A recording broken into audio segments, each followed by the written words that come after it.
The movie begins with Jim Terrier and his friends in a pub in Congo City, where they are chatting and sipping cocktails.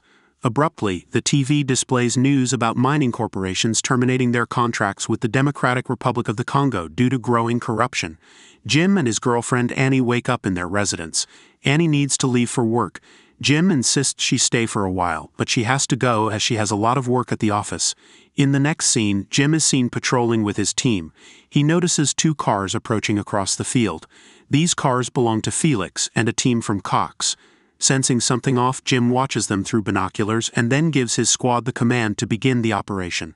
"On my mark, switch to all 3-4, he instructs. The team responds, "Roger, switching now." Felix remarks, "I've got a feeling we're going operational."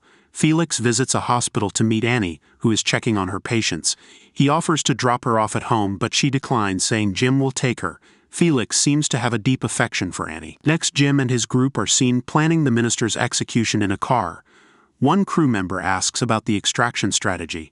Their chief informs them that Felix has organized everything, including a plane for extraction.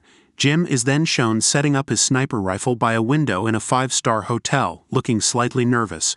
He begs Felix to look after Annie in case the mission doesn't go as planned. Felix assures him, "I will look after Annie to the fullest extent."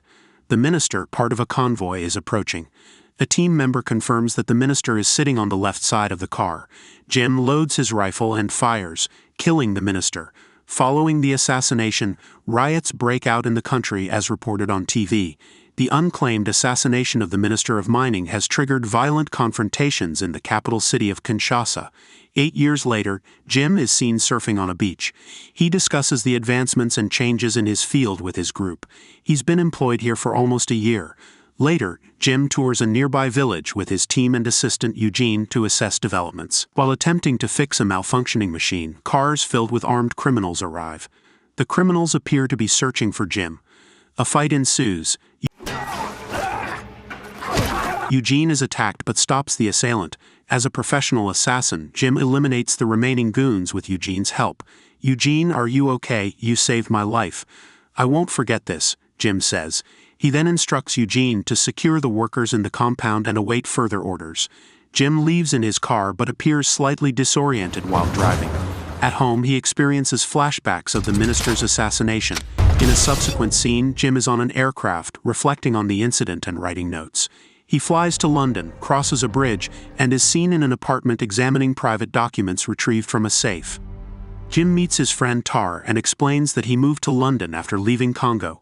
He informs Tar that 3 men attempted to kill him in Congo.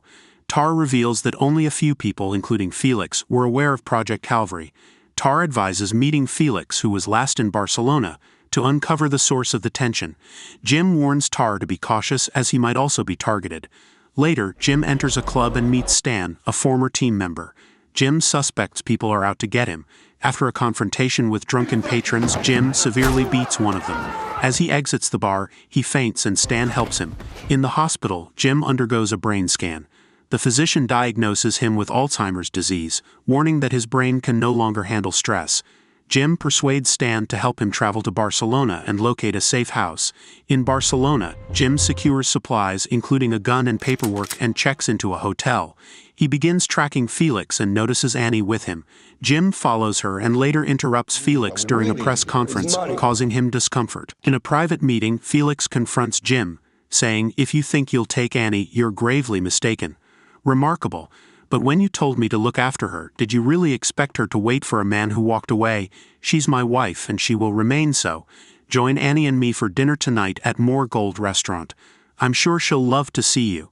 In the next scene, Jim walks into the restaurant to join Felix and Annie for dinner.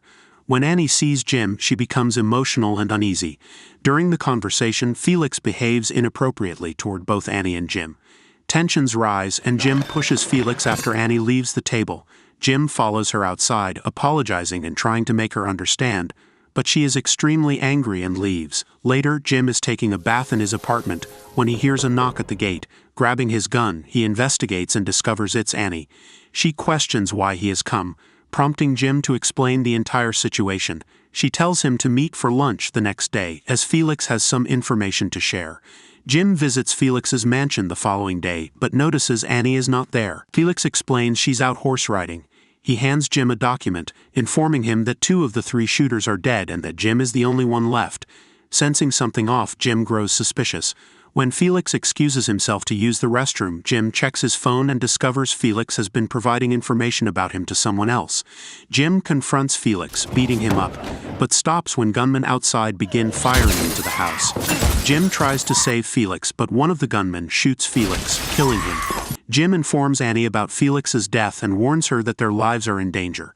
They hide in the basement where Jim kills a shooter with a knife. He equips himself with a bulletproof vest and ammunition before leading Annie to safety.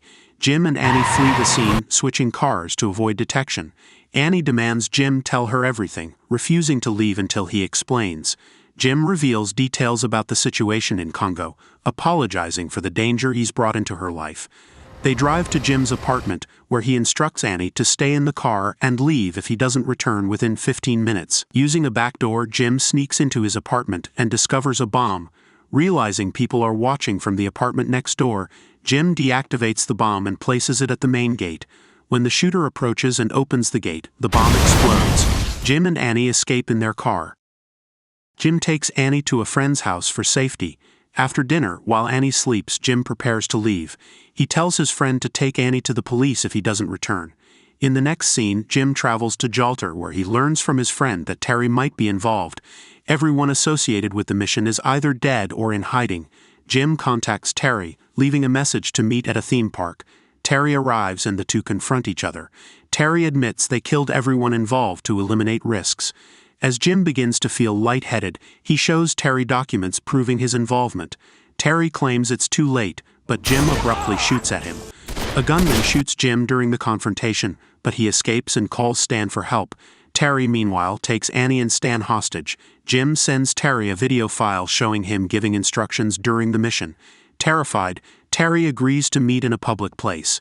At the stadium, Jim begins taking out Terry's shooters one by one. He sustains injuries during the fight but manages to eliminate the threats. Annie frees herself and escapes while Jim confronts Terry in a final showdown. Severely injured, Jim kills Terry and calls Annie to his side. They are rescued when police, tipped off by Jim, arrive and take everyone involved into custody. The final scenes show Jim in a hospital, agreeing to cooperate with the authorities to reveal all details of the operation. News reports announce the arrests of high-ranking officials, including the CEO of a major mining corporation, for their roles in the Congo assassination 8 years ago. Annie is later seen working with underprivileged communities in a village. After serving his time, Jim reunites with her, and they embrace, relieved to see each other again. Thanks for watching. Don't forget to subscribe. See you next time.